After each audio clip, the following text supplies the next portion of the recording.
Okay, I've got that one.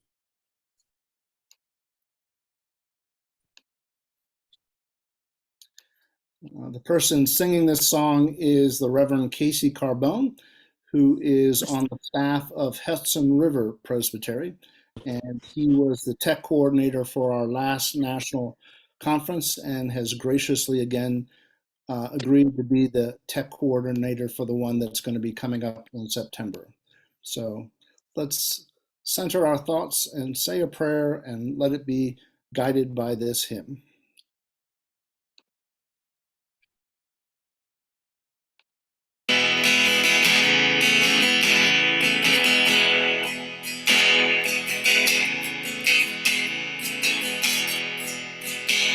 The climate is changing, creation cries out. Your people face flooding, fire and drought. We see the great heat waves and storms at their worst. We pray for the poor, Lord, for they suffer first.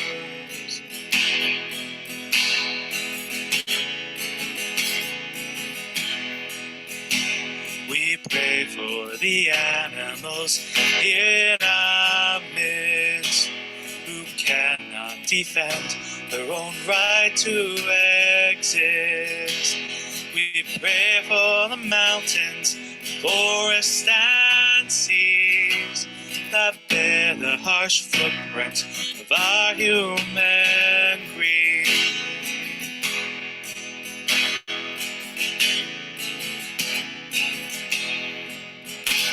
We thank you for people who treasure the earth, whose faith has long taught them its beauty and worth.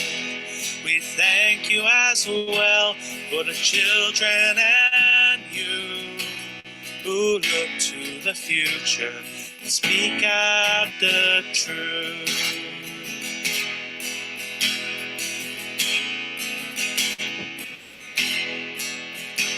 We thank you for leaders courageous and brave, who know that the earth is worth fighting to save, who care about justice and what they should do, who listen to science and work hard for you.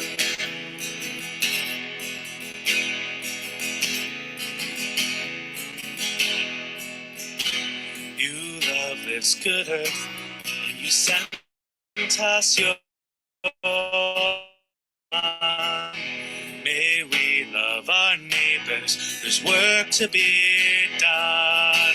May we, by your Spirit, do all in our power to care for your earth in this critical hour.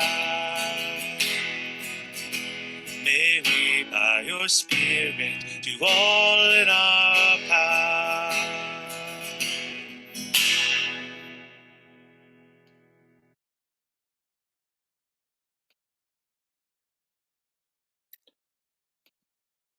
My name is Bruce Gillette, and I serve as the moderator for Presbyterians for Earth Care. I'm also a pastor in Owego, New York. We welcome you all here this evening, and we especially welcome Dr. Mark Aiken, who is a member on the steering committee for Presbyterians for Earth Care. I'd ask everybody to please mute themselves.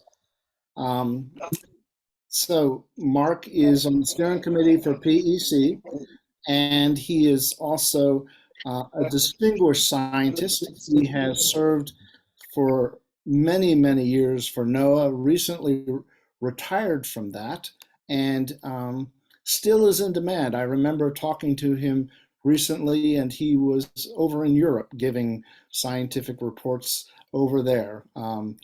He has been involved in the writing of IPCC reports, and this evening we'll share some reflections on the latest report and its significance for the world as well as for our churches and for us as individuals.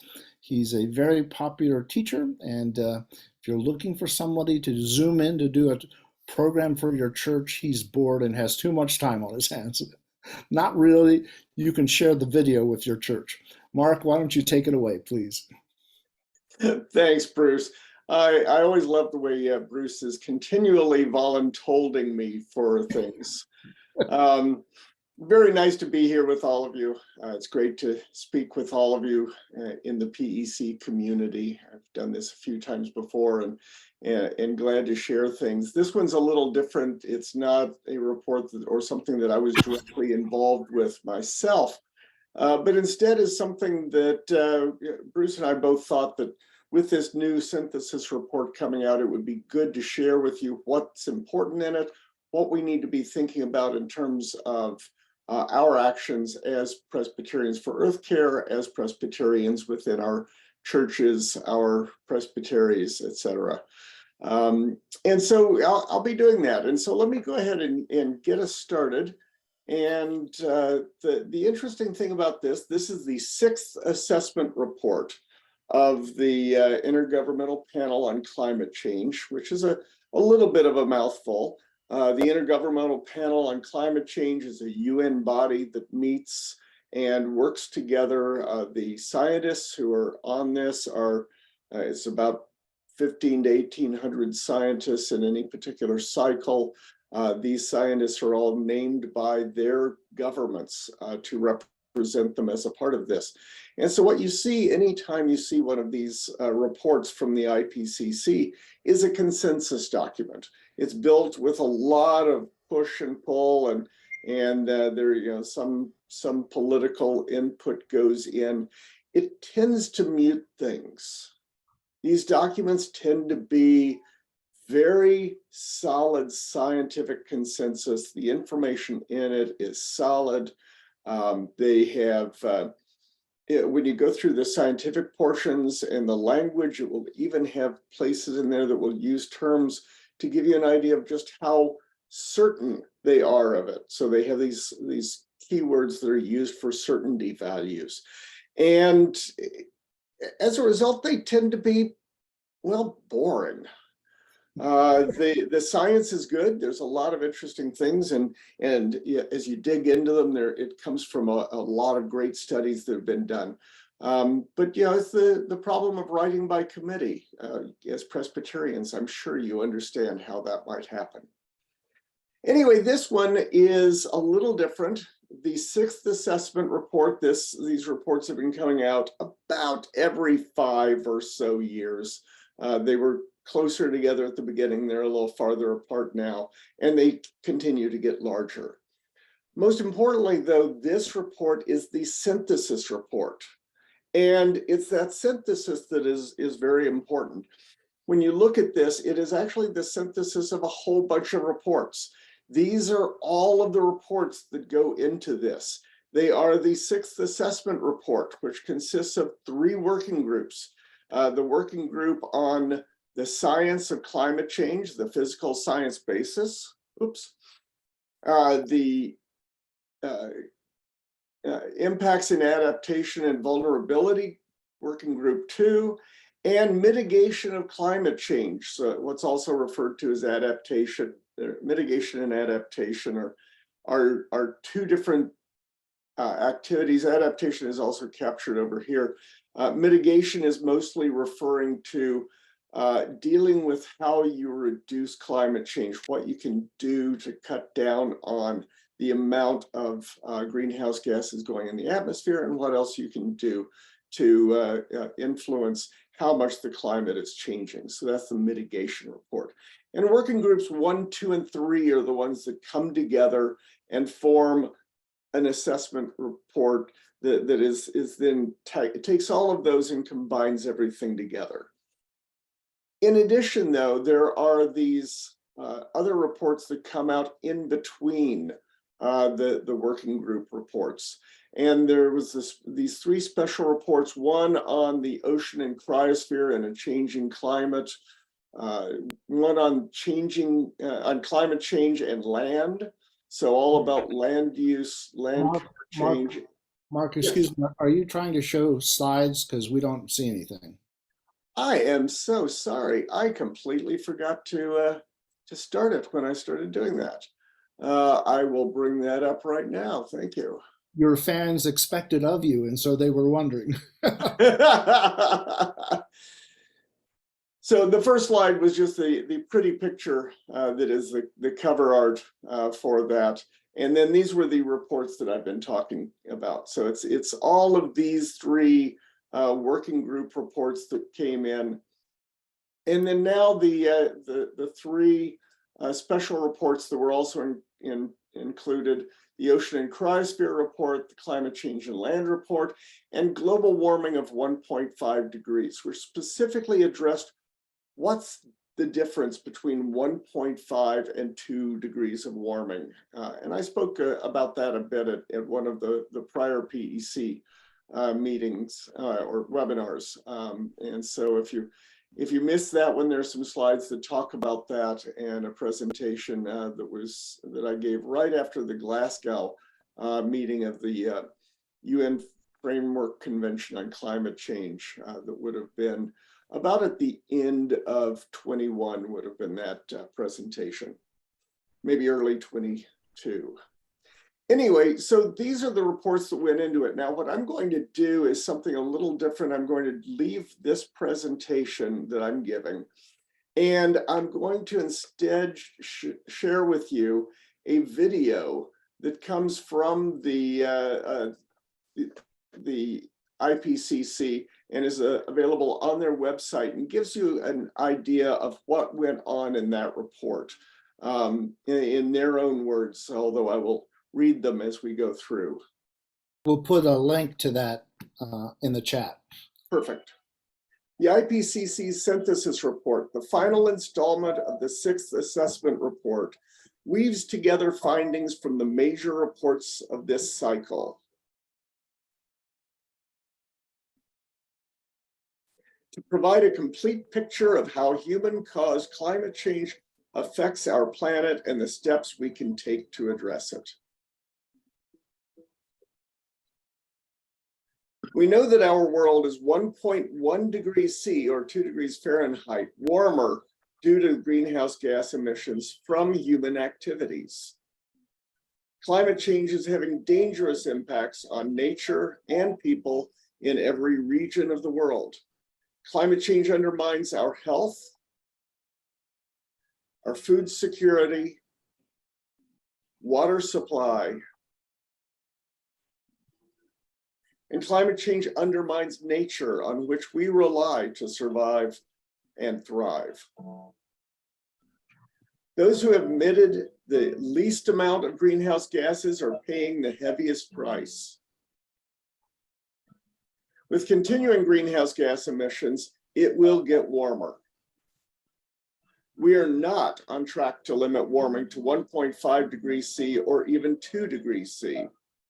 Every fraction of warming increases the risk to nature and people.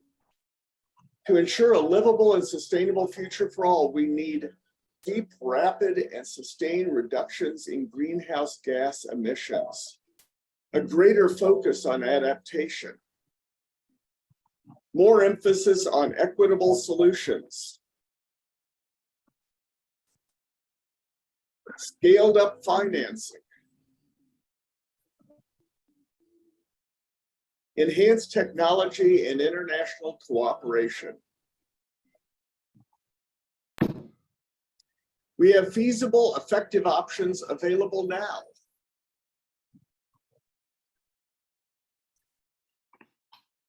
Transitioning to a more sustainable way of life will create healthier and more resilient communities. Acting now with greater urgency will ensure we don't miss our chance to create a more sustainable and just world. Our climate is our future.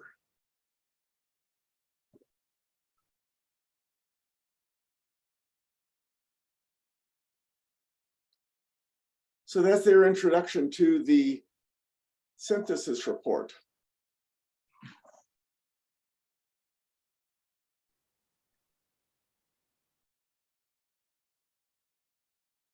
So we'll jump back to the PowerPoint presentation. And the one thing that really comes to mind when we look at the synthesis report is there's nothing new in it, effectively.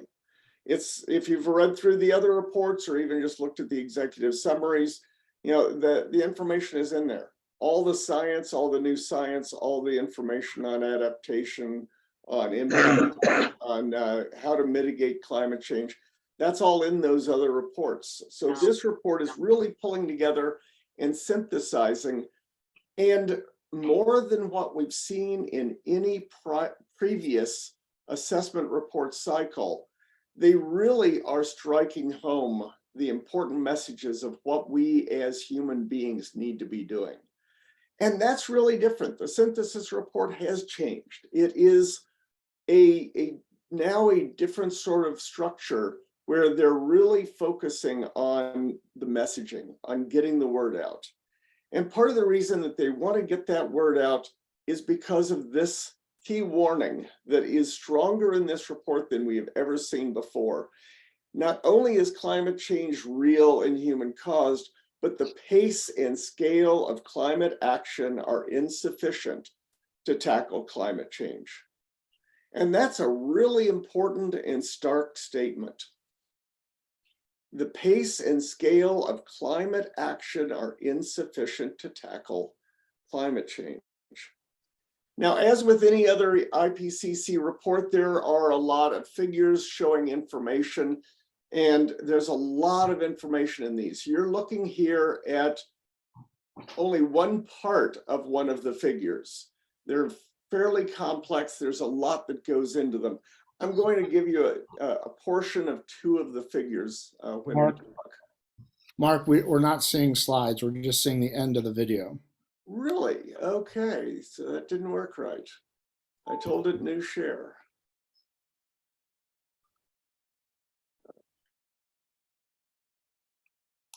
Are you now? Looks good, unfortunately. Okay, so prior to that was just this slide saying that the pace and scale of climate action are insufficient to tackle climate change. This slide, with all of its complexity, is really bringing home that simple message. All of the policies that we have implemented so far not only are not going to limit warming to 1.5 or 2 degrees, but they're going to continue to result in increased emissions of carbon dioxide and other heat trapping gases. That's what the y-axis is here, the amount of CO2 equivalent emissions being released in the atmosphere. So even if we do all the policies we have now, those will continue to increase.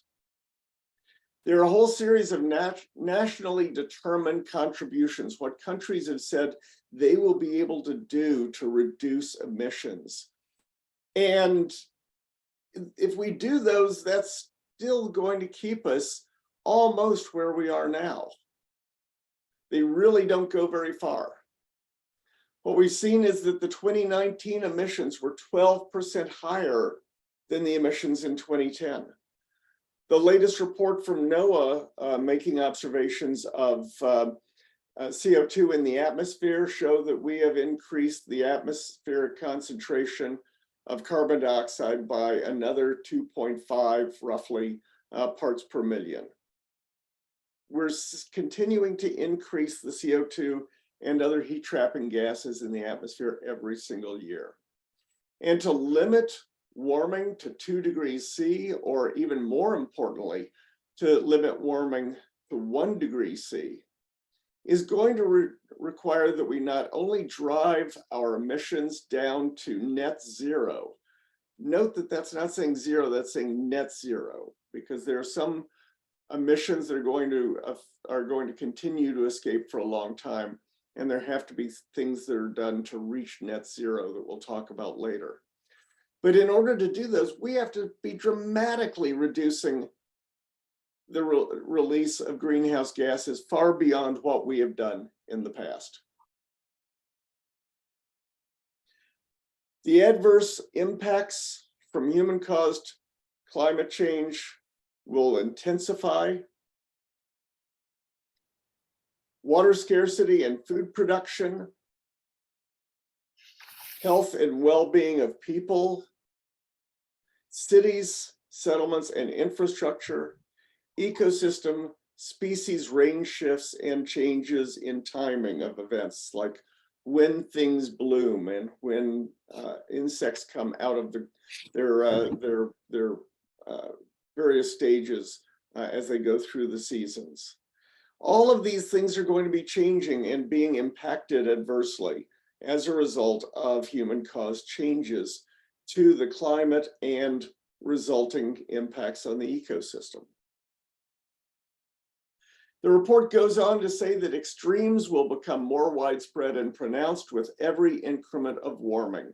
And those of you who have been watching the weather have seen the bizarre weather changes we've been seeing, have seen the damage caused by atmospheric rivers coming in, the very intense fronts coming across from the West Coast across the United States, and along with that, the resulting severe weather, along the southern and Midwestern states. In fact, we just returned from a trip, and when we were in Georgia, we at one point had tornadoes touch down 5 miles to the north of us and 1 mile to the south of us. These things are happening all around us. The hope of what we might see is that there are things we know we can do. The problem is getting our societies, our governments, our companies, and all individuals to do the things that are needed to make these changes. Mainstreaming effective and equitable climate action now will reduce losses and damages for nature and people, but don't forget, we've already pushed the climate system so far that what we do now is reducing damage that might occur in the future. We're still going to be continuing to see the effects of what we've already done to the climate. The good news is that climate action provides co-benefits. And I'll show you a cartoon that speaks to this in a few minutes. It's well known that when we're dealing with things like reducing emissions from power plants, that we're also reducing the emissions that are affecting communities living around them. When we switch from gas-powered cars and trucks, especially gas and diesel trucks, to electrified vehicles, we're going to be reducing the emissions at a low level that are affecting people all around where those emissions are coming out of tailpipes. And most important to remember is that it's mostly the disadvantaged, the Black and brown communities, the less developed nations that are being affected the most by those things, because that's where we stick our industry. We don't allow major power plants and commercial facilities to be in nice white middle to upper class communities. Those plants, those emissions are pushed far away. And multiple feasible and effective options are available to reduce greenhouse gases today. I mean, we're not talking the future. A lot of these, we have them already. And there are also things we can do to adapt to human-caused climate change. So that's the hope in this report.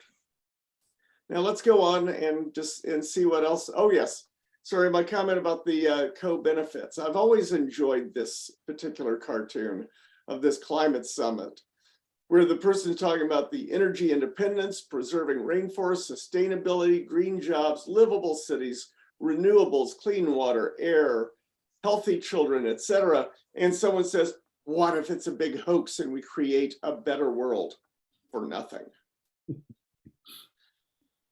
You know, that it's amazing when you look at the many things that we need to do to address climate change, how many of those are going to improve everyday life. So what is the challenge? What we need to do is to be cutting emissions quickly and sharply. We need to be scaling up a variety of things that we're doing, the practices and changes in infrastructure, so that we can enhance resilience to climate change. Because remember, we're not going to stop climate change. It's a matter of reducing how bad it gets in the future. And knowing that we've already set a number of changes into motion, we need to be enhancing resilience of our communities. One of the things we need to do is cut greenhouse gas emissions by nearly half by 2030. That's the end of this decade. That's 7 years from now. That's a huge task. And to be honest, there is no way we're going to make that. But the fact that I don't think we're going to be able to make it doesn't mean we shouldn't be doing everything we can to get there or get as close as we can. Because this isn't like, winning a ball game. Missing by 1 point doesn't mean that you've lost and you go home with your tail between your legs. Missing a goal by 1 point means you almost got there, and so you got most of what you were trying to accomplish done. And the important thing is that action is required along a number of different dimensions. We need to be looking at this as an all-encompassing problem that we need to be addressing in many, many ways. So let's go through some of these slides that you saw in that video, because I thought this really encompassed it better than the standard presentation that the IPCC produced. These are some of those things that to ensure a livable and sustainable future for all, we need. First of all, deep, rapid and sustained reductions in greenhouse gas emissions. And to be honest, I think that they've actually missed on that one. It's not just greenhouse gas emission, it's actually total greenhouse gases in the atmosphere. We not only need to be rapidly reducing the amount of greenhouse gas in the atmosphere, but we need to be reducing what's in the atmosphere in total. So, the first thing we need to be doing is moving toward net zero. And that's one of the things that's been discussed. And we'll talk a little more about what that really means. We need a greater focus on adaptation. What can we do in natural systems, in infrastructure, in human systems, and along places like our coasts and in our communities to adapt to the change that is going to happen no matter what we do at this point. We need to scale up financing. We need to be putting more money into this. We need to be identifying ways to fund solutions for climate change, especially in those communities that are least able to pay for the kind of changes that are needed, including adaptation changes. We need to be not only considering how we make our communities more resilient, but how we make all communities of people around the world more resilient to climate change. We need to be looking at enhanced technology and international cooperation. Too many things, even in climate change today, are still being driven by competition and marketplace. They're being identified as ways to make a buck, and people are not sharing them. We need to be looking at what we can do to use technology to improve the situation that we've put ourselves in. And we need to be cooperating with individuals across companies and across countries to be able to make sure that we can do this. So the IPCC is determined that the path forward is really clear. There are already tried and true options that we can do. We don't have to wait for something that's going to be discovered in 50 years to get there. We have a lot that we know how to do now, and we need to be doing it. We need to be designing and applying those different solutions that we have in a variety of contexts, not just thinking about this as a silver bullet problem. There is no silver bullet. There are a number of problems here that we have to be addressing all at the same time. And the most important of all of these is scaling them up. And that's something that has been extremely difficult to implement. Especially because so many companies, so many countries are resistant to the idea of actually making these major changes that go across our economies. Spoke about this a bit a minute ago. Fairness is one of the solutions we need to be looking at. Those who contributed least to climate change are often the most vulnerable to its impacts. We need to be thinking about those people around the world who are exposed to acute food insecurity, reduced water security, and other impacts on their lives, their ecosystems, and what they require to be healthy and happy.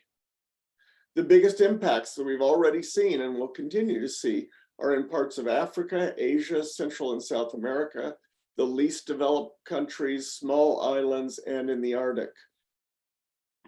Those are places that have very little impact. I saw a study one time that said that a Buddhist monk in the United States, living as minimally as possible, has a bigger carbon footprint than a middle to upper middle class business family in Africa. So we're looking at a situation where these countries, that even the ones who are affluent and are having a bigger impact than their neighbors within their countries, are still having much less impact than you and I do, even when we're trying to do the right thing. So we need to be addressing how to deal with that unfairness of the situation. And people in highly vulnerable areas are up to 15 times more likely to die in floods, droughts, and storm compared to those in the most resilient areas. We need to be addressing the problem of increased financing. And again, those of us who are in the United States, other developed countries, have been benefiting from the burning of fossil fuels for over a century. Our wealth has come from that. And we need to be looking at not just what's happening today, but what is our responsibility for what we've been doing for the past century. We need to be looking at finding ways to increase the investment to up to 3 to 6 times what the current investment is. The IPCC feels that there are enough global financing mechanisms to rapidly reduce emissions if we can put them in place and apply them. Developing countries require external funding, not only to mitigate their impact on climate, but to adapt to the changes that are happening. And we need to come up with a lot of options and apply those options to scale up financing globally.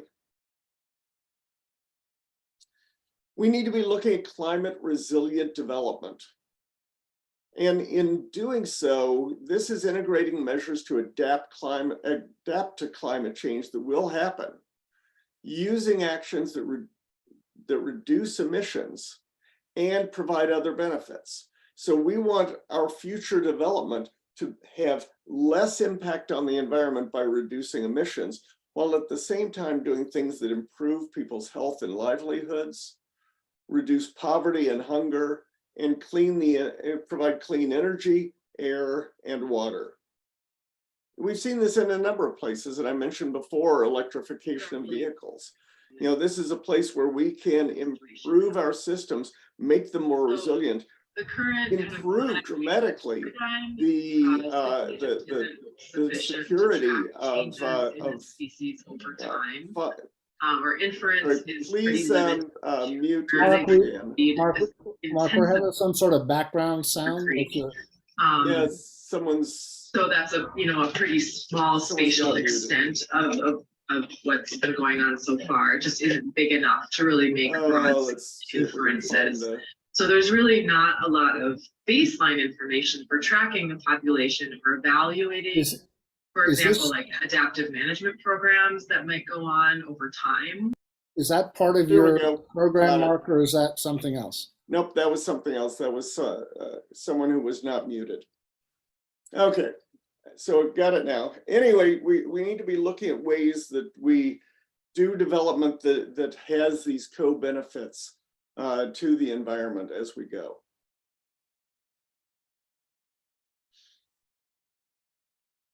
Let's see, oops, did that. Don't think that was. Yeah, sorry.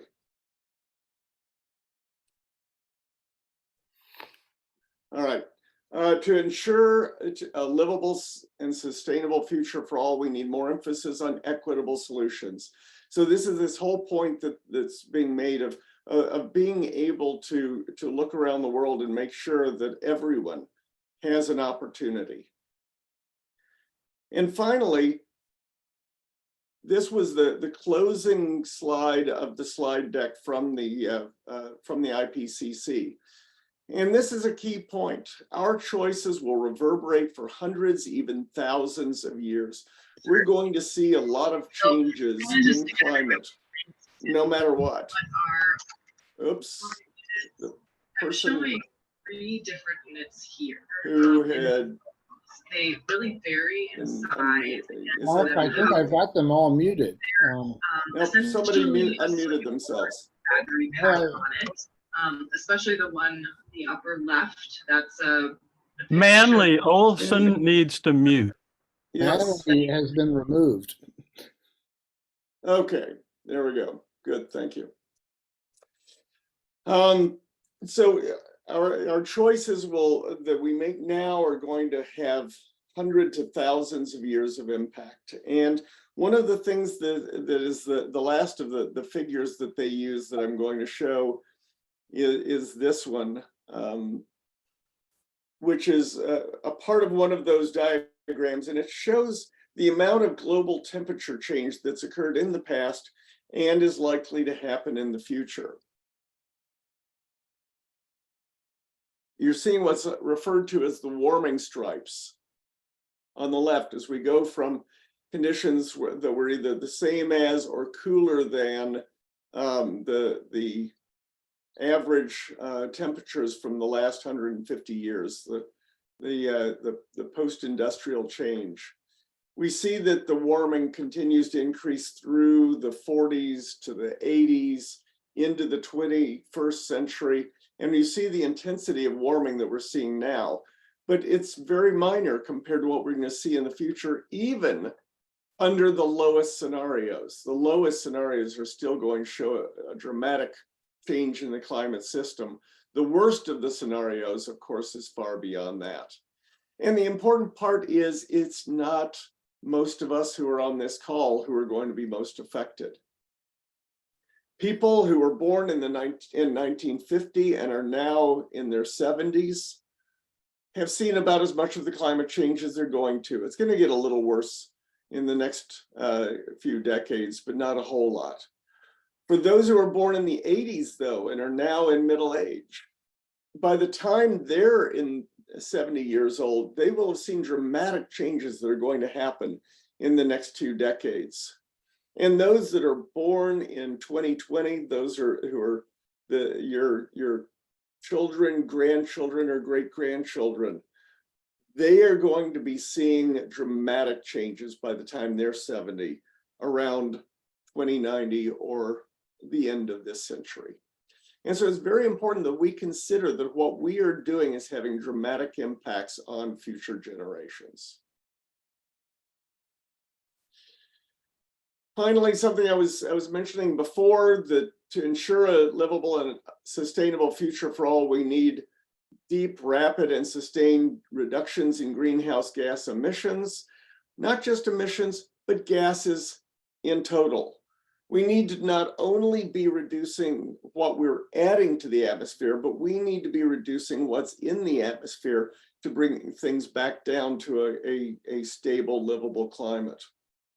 And one of the things that requires is something that's called carbon capture and storage. Most people don't realize that even sustaining the climate system at 1.5 or 2 degrees C above where we are now require these negative emissions, which is removing CO2 from the atmosphere. The way of addressing this is simple. It needs to be something that it has an economic incentive to remove CO2 and other heat trapping gases from the atmosphere. More importantly, there has to be a disincentive to putting it there. Bob Inglis, who runs a group called Republic N, and is a former 6-term Republican congressman from South Carolina. He realized the importance of climate change and started trying to address it in Congress. That's the reason why he is a former Republican congressman from South Carolina. One of his quotes is, "No more dumping the trash and no more dumping into the trash dump of the sky without paying tipping fees for the damages you're causing there." You and I would not expect to put out the trash on the curb without paying for someone to pick it up, much less just going out and tossing it in the yard, down the street, in a neighbor's yard, in a park. But that's what we're doing with carbon dioxide and other heat trapping gases. We're going to need to put systems like this one and others that you're seeing in the picture into effect to start removing the CO2 from the atmosphere and storing it back in the earth. Fortunately, this is something that has been discussed by the Presbyterian Church, and the overture that passed in the 223rd General Assembly on supporting carbon pricing calls for us as Presbyterians and those of us in our churches and in our communities to be calling on our elected representatives and others to be putting a price on carbon, to make sure that there is an equitable arrangement economically that prevents excess CO2 from being dumped into the atmosphere. And by putting a price on that carbon that is placed in the atmosphere, it provides incentives and mechanisms to fund the removal of carbon dioxide from the atmosphere. Finally, though, one of the things that we need to be doing as Presbyterians is looking at not only what we do in our physical plants and on our grounds, but in terms of our money. And many of you may be familiar with the fact that there was an overture that was passed last year in 2022 at the General Assembly to divest from 5 fossil fuel companies. What you may not be aware of is the fact that that money was then shuffled from those 5 companies we divested from and put into other fossil fuel companies through standard market balancing tools that are used by our Presbyterian Foundation and the Board of Pensions. So again, there will be another overture coming up asking the PCUSA to divest from fossil fuels. Watch your mailbox for that. You can also overture your presbytery. At National Capital Presbytery, we are one of the presbyteries that has voted, along with several others, to divest our money from fossil fuels. And you can do the same thing within your churches. These are all ways that you can make sure that your money is doing what you believe. With that, I'll just sum it up and we can switch over to questions in a moment. Taking some of the words from the IPCC, key points that I'll make is that we need to cut emissions quickly and sharply.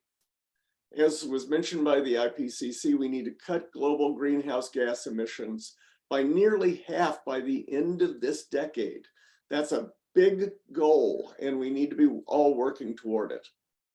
We need to be working to scale up funding and actions. Those are things that can happen at international levels, at national levels, and things that you and your congregations can help with. We need to increase the focus on adaptation because there are going to be impacts of climate change in our communities and others, and we need to be looking to adapt for it.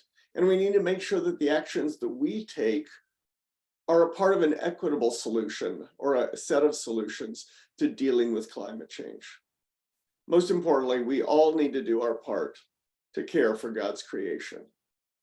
So with that, I thank you for listening, and we will switch over to questions and answer. Hopefully answers. Mark, I'm going to put mine on a gallery setting so I can see more people. And if you have a question, I'd ask you to go to the bottom of your Zoom screen to the reaction port and click raise hand, and that will move you up to the top of the screen and we can easily see that you have a comment or question. I would add to what you said about divestment. I'm hoping that Dan will say something about banking, but Right now, we've got Fawn, who was quick to raise her hand, and you get to ask the first question. I ask you to first unmute Fawn and give us your comment or question, please. Yes, I've been taking a lot of soil courses, and carbon sequestration is certainly at work when you go for soils that are living, regenerative, mycorrhizal, fungal network, and carbon sequestration is real. So I was wondering, I think that the USDA is in the IRA promoting regenerative farming and the Natural Resource Conservation Services. So I just wanted to sort of ask whether or not that's part of what's being discussed, because I saw a big machine and I understand carbon capture can be done, but I'm an ecologist, I'm a park naturalist. So I look at the land and I see ecological services. So that's my question. Oh, absolutely. Absolutely. And there's also discussion about putting significant ways of using soils and regenerative agriculture to improve carbon capture as a part of the upcoming Farm Bill. And that's something that PEC will be discussing and will be a part of the a presentation in the annual conference that we have in September. What's going to be in the Farm Bill is another question, because it's still far away at this point, but that is a discussion item. There were some things in the Inflation Reduction Act addressing soils as well, but that's just a start of it. The important thing is you have to do the math and go through and look at what you can achieve using regenerative agriculture, what you can achieve with tree planting, what the impacts of those are. And what you find is that, yes, those are very important tools, but they are far from the end point. If we do everything we can with regenerative agriculture, as well as major tree planting efforts, it's still only going to be a fraction of what we need to remove from the atmosphere. And so, this is, again, my point I made earlier, there's no silver bullet. We need to be doing regenerative agriculture. We need to be taking better care of our soils. We need to be changing the way we're addressing agriculture in this country. We need to be planting more trees and doing and stopping deforestation at the same time. That gets us part of the way, and we need to be looking at other things as well. All the above. All of the above. For the Farm Bill, the Presbyterian Hunger Program is working on that with a climate change component in their advocacy work. Andrew Bartlett would be the staff person to contact. Bread for the World, their website is very easy to remember. It's bread.org, is also working on the Farm Bill and its climate change impact. So those are a couple of resources for you. If you could take your hand down, we'll ask Sally for her question or comment. Sally, could you unmute, please? There we go. First, a comment, and then I'll ask Mark to comment on something we haven't talked about. In the conference that we're having in September, one of the presenters from California, Dr. Ronald Amundsen from UC Berkeley, will be presenting on the science of why we don't believe the science. And it explains a lot of how it explains why this issue has become so politicized. My concern is, and I would like Ron to respond to this, in this country and in other countries, China, I mean, other capitalist countries, certainly, we lack the political will to do all these things. You've listed, we know what we need to do, but how do we motivate the political will? How do we motivate fairness? Those are big questions that, go into human psychology and politics. And our economic system is not geared for fairness. We know that. So what are your thoughts on this, Ron? Ron or Mark? Mark. Yeah. I mean, Mark, excuse me. I know, you're thinking of Ron, the speaker. Yeah, this is a tough one. I don't have the answer for how we deal with all of the people who are not open to listening to the science and are not open to realizing we have a problem we need to be addressing. That's a whole different set of things, and I look forward to hearing more about that at the conference. But those of us who are here are a different group of people. We're people who know that there's a problem and want to know what we can do.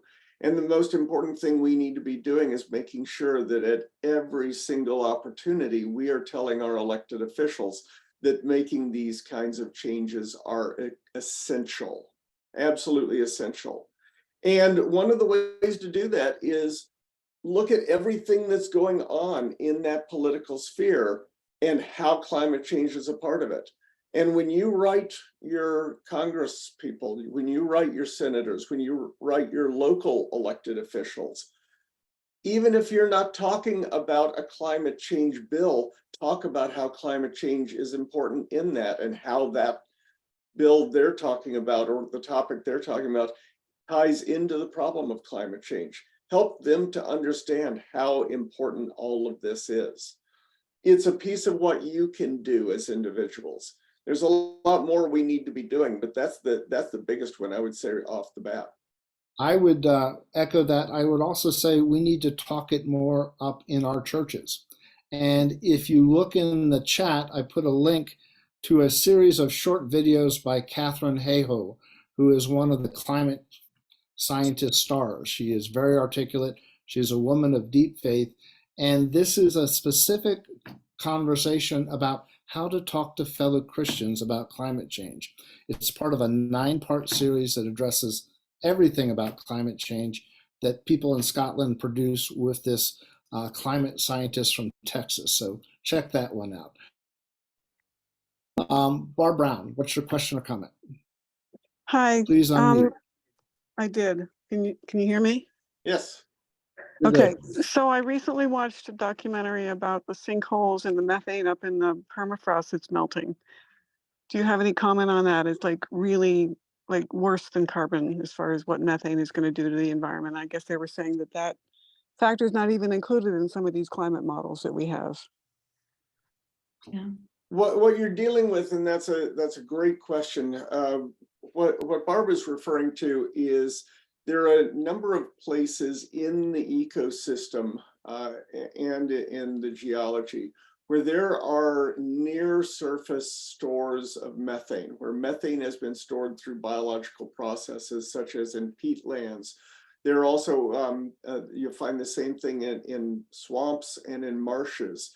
In coastal estuaries, you find major storage of carbon. And a lot of these carbon storage systems are very delicately stored. I mean, it's not like they're locked away and nothing can ever release them. And many of them are very temperature sensitive. And one of them, this particular one, the sinkholes in the permafrost, these are large deposits of methane in the permafrost in the Arctic regions.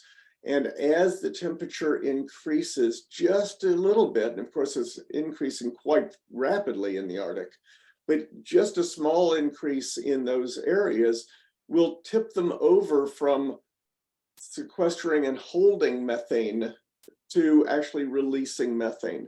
And some of these are happening at quite a large scale, are releasing a lot of methane. There are a lot of underwater sources of methane that are being affected in the same way. As the ice is melting near the coasts, there are stores of methane just beneath the surface in fairly shallow water that, again, that water is warming and they're releasing methane. Methane, depending on what time scale you're looking at it, it's along the lines of 80 times more effective as a heat trapping gas than carbon dioxide. So same amount of methane has about 80 times the impact. So as we are warming the atmosphere, we're causing more release of these. And one of the big problems is we're also, because of the major ramp up of the use, the mining and extraction and use of what's referred to as natural gas, which is really nothing more than methane. For those of you who don't realize it, if you've got natural gas in your house, that's methane. If it's ever leaking, you're leaking methane. And that methane is some 80 times as impactful on the climate system as carbon dioxide. And so as we're continuing to ramp up the impact on the environment, we're seeing these feedback loops that can be extremely important.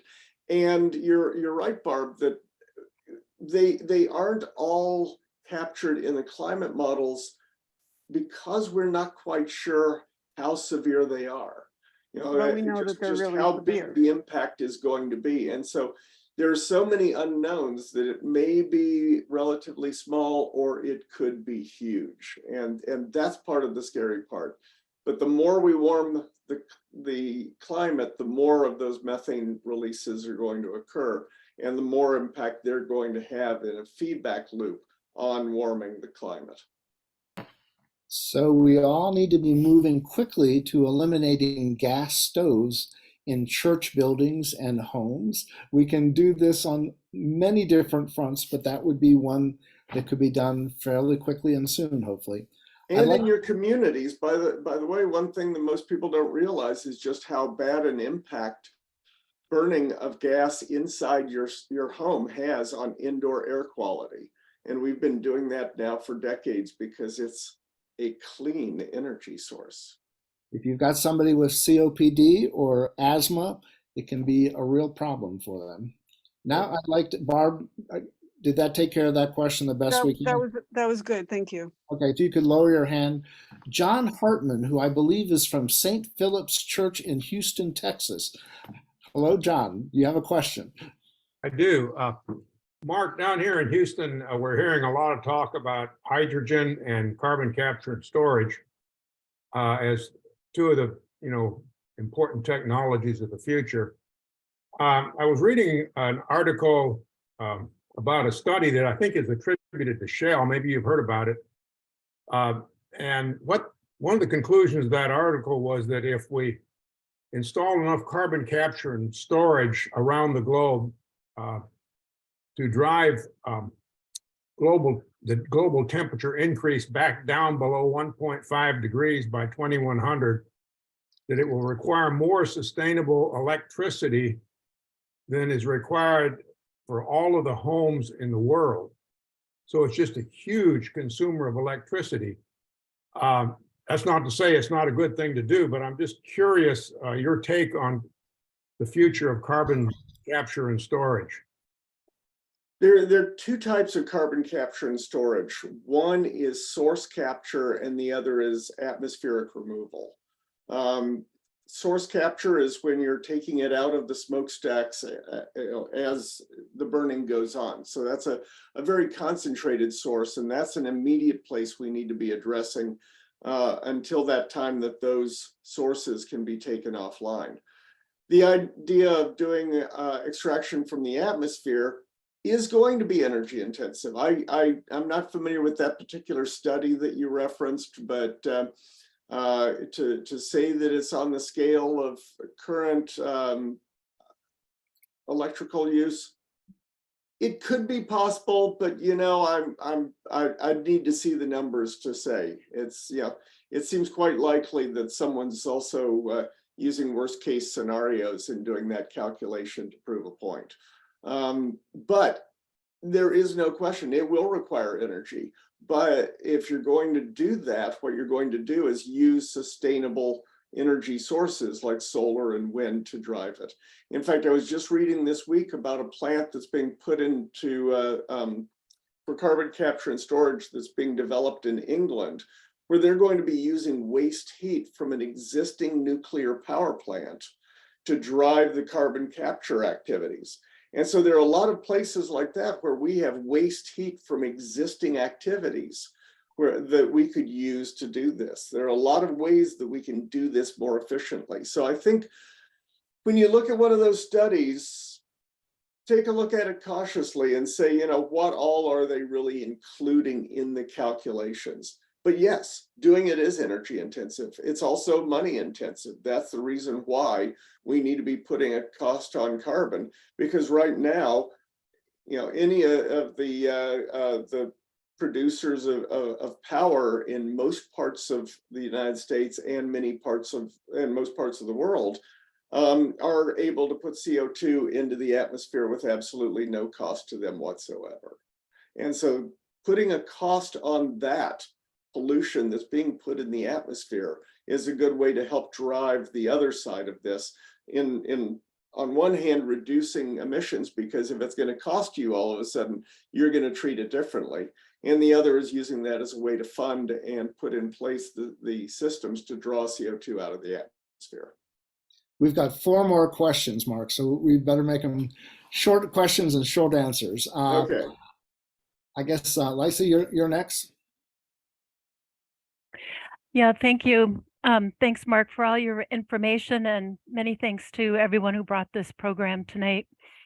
I'm a big supporter of the noun hope and the verb to have hope, because we can't stop hoping. And what does it look like for each of us as we stand at the edge of our extinction? How could we be living now to make the most of the time we have left beyond hoping, and moving more into our faith and our passion for all life and humanity? Well, that's a big one. I think the most important thing of all is, don't let the perfect be the enemy of the good. Don't think that just because you can't do everything, you're going to kick yourself so hard that you're not going to do anything, and it drives you to inactivity. Take the steps you can as individuals, as people of faith, in your congregations, in your communities, to make the changes that you can now, and continue to have that hope and use hope as an action verb to move us toward bigger changes in the future. So do what you can now and try to have more happen after that. Okay. Andrew, your question or comment? My comment encourages us to read Katharine Hayhoe's book, Saving Us. I've been studying climate change for the last 15 years, and listening to all of this is just depressing as hell for me. The bottom line, I think, comes back down to doing a better job, as Katharine would point out, of listening to each other and beginning where the other person is concerned and where they are, where their leverage points are in their lifetime, and to listen to others with compassion, with patience, and to, I am aware in Albany, New York area, that there are some pastors that just don't bring up climate change because the quote pushback is so bad that people are leaving the church so they don't have to listen to this. So Andrew, I will tell you, as a pastor who has served in conservative areas, that as the church takes positions visibly trying to counter climate change, like getting solar panels and having rain gardens and things, we actually attracted new members. We had new people join the church, including the most desired demographic group in the Presbyterian Church. We had young families join the church because we showed them we cared about God's world. So that's not new, you know. Pastors should have a little courage to be faithful, and God sometimes blesses the efforts. And that we care about the future of their children. I mean, I think that the church needs to show that we care about the children who will be living in the mess we've created. Okay, Andrew, I would also add another book The Bill of Obligations by Richard Haas, Haass, which basically encourages us to realize that you've got the 10 Bill of Rights, but we have also got 10 obligations, and many of those have to do with attitude and the ability and courage to listen to each other without getting too intense, shall we say. Andrew, I think both those books are well worth recommending. Could I ask you put the author and title in the chat in case people are not familiar with them, okay? Sure. And I saw Dan just put in Jim's book, Climate Church. I would echo that as a third excellent book. I'd wait a little while because the third edition of that one's about to come out, and you might as well get the latest one from him. I think it's next month, Dan. Is Jim's revised edition coming out for the Climate Church one? Other questions or comments, my friends? Let me make one quick comment. I agree completely with what you're saying, Andrew, in terms of looking out and seeing the other's perspective. That other's perspective is especially interesting. Here's an example where the International Museum of Coal in Kentucky covered their roof with solar panels because it saves money. Nan. Thank you so much, Mark, for your presentation, and thank you, Bruce. Very helpful and encouraging, and you gave us a lot to think about. A practical question for you, please. Is it possible to get printed copies of the AR6 synthesis report and access to the graphics? Mark, so very good. The IPCC address that I put on the screen repeatedly, and I'll put it back up in the chat momentarily, is a place where you can get the graphics that they provided, as well as the film and all the materials.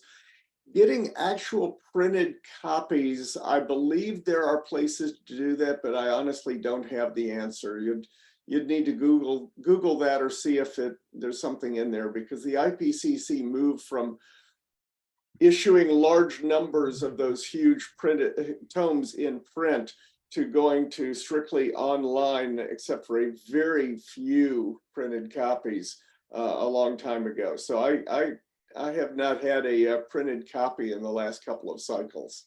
I think they're trying to save the trees to take the CO2 out of the air. That's right. Right. Greg, did you have a question? Did I see your hand was up at some point or not? No? Okay. Other questions or comments, my friends? I think we have one from Meredith. Okay, Meredith. Hi, I'm Meredith Lancaster in Texas.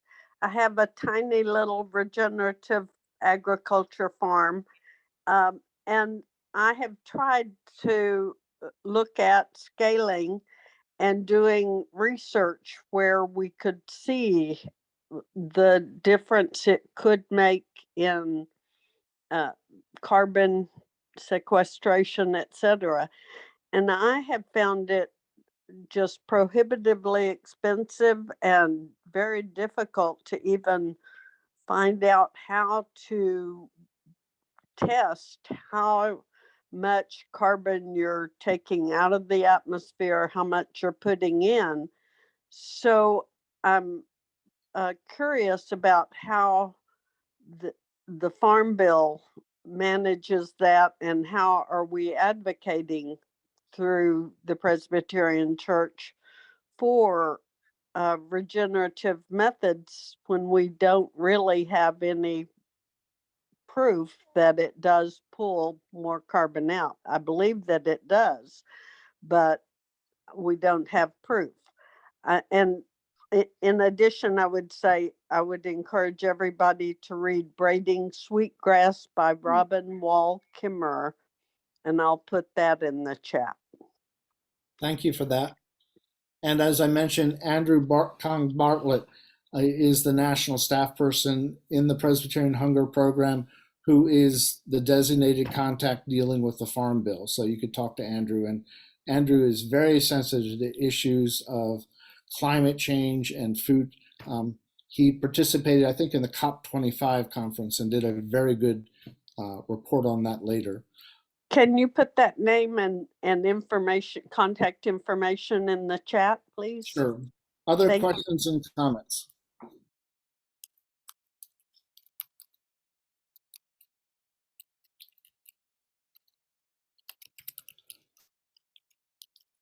I think we over time, Mark. Anything else you want to add?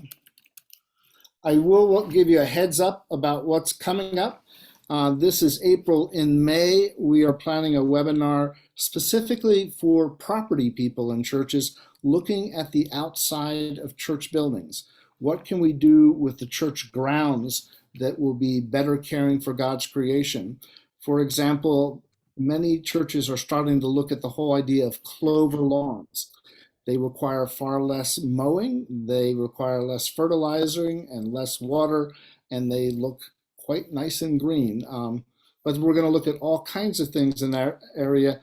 Mark, I'm trying to remember, was it the Nature Conservancy folks that are joining us for that one? I think that's the case. Yes, their Sacred Ground program. Right, so that'll be coming up in May. Since you signed up for this program, you will get an email about it. Later this week, you'll get an email with a link to the recording of what you heard tonight on YouTube. We have monthly webinars coming up, and then in September 20 to 23, is that not right, Mark? 20 to 23, in the year of 2023, we have our national conference. It'll be based in Massanutten Springs, Virginia, but we will have satellite parts of the conference out in Berkeley, California, in Minneapolis, in Little Rock, Arkansas, yeah, around the country, where people will be able to participate in live presentations, and in turn the folks back in Virginia can watch that, as well as having live presentations in Virginia. Dr. Diane Moffat, who is the president of the program, Presbyterian Program Agency, will be preaching at that conference. Tricia Toll, who I was here, she still may be here, is the author of the upcoming Presbyterian Women's Churchwide Study, will be leading the Bible study for that. We have an all-star group of people who will be doing presentations, and you can come to and be a part of it in Virginia. You can be a part of it in these satellite locations, and you can also watch it and participate at home. We hope to have many, many people part of it. We've got two more hands up, Jerry and Dan. Quickly. This is Jerry. Last Sunday, the Kansas City Star had a large article about mini clover. That's the common name, mini clover. If you Google it, you'll see what the scientific name is and all the benefits of clover, mini clover. Amen. And we should mention there's a little church in New York City called First Presbyterian Church of New York City that the April the 23rd is hosting Bill McKimmon and for worship, and then he's going to be part of a panel discussion. And that should be a very good program on Sunday that you should catch either live or on recording. Dan, what would you like to add? Is that the 16th or the 23rd? Maybe the 16th. I stand corrected. It's on the Facebook page for Presbyterians for Earth Care. It is the 16th. I just checked it. That was actually the comment that I wanted to add. Okay. And I particularly wanted to mention that since Mark mentioned fossil fuel divestment and fossil-free PCUSA, McKibben has been writing a bit lately about how effective fossil fuel divestment and the divestment movement has been. And on Sunday, on the panel discussion, after he preaches that morning, he will be on a panel with two members of Mission Responsibility Through Investment Committee. So that could be an opportunity for a very interesting conversation about divestment and the effectiveness of divestment and how it applies to the Presbyterian Church. So that would be worth tuning in for. It's all being live streamed, so go to their website, fpcnyc.org, and you can find the streaming link for that. I have been in conversation with them for a number of months, very excited. This church has a $50 million endowment and are taking seriously socially responsible investments relating to climate change for the first time in a significant way. So they will be a model for many other churches, we hope. Other questions or comments? Well, folks, we definitely did overtime, but it is a complex, and we hope people had a chance to make a comment or question. I will stick around as long as people want to ask questions or make comments, but the rest of you, thank you very much. Look for the recording and do those steps you can in your own church, in your community, in your presbytery to make a difference, because we really, really need to do it and do it now. So thank you very much. Blessings on you. Have a good evening and keep at it. Thank you.